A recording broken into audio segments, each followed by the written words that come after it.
Стефан, добре дојде назад во Еврофан Перистер.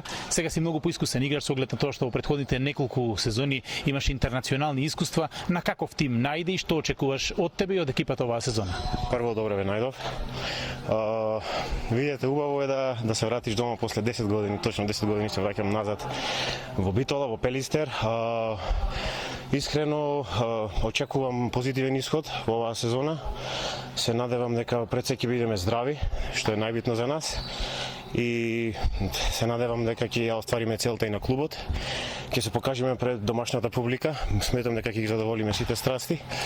Така да, ете, тоа е некое мое видување. Се надевам дека добро ќе се подготвите и многу успех во текот на сезоната. Ви благодарам многу.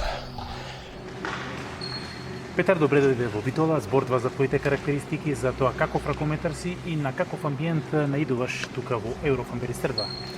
Здраво, како прво мило ми е што дојдов во Битола. Најдов на добар амбиент. Вчера се видев така, градот е полн, странци, домашни луѓе, добар амбиент.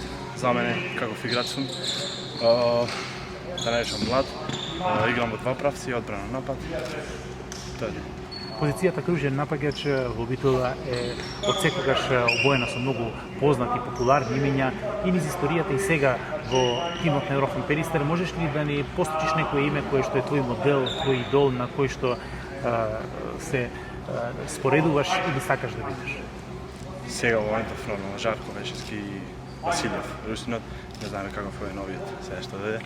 Така да повеќе македонци вака што биле пивоти, Стоилов би го изгледа вака. Тие на нив се гледа. Благодарам и многу успех. Фала.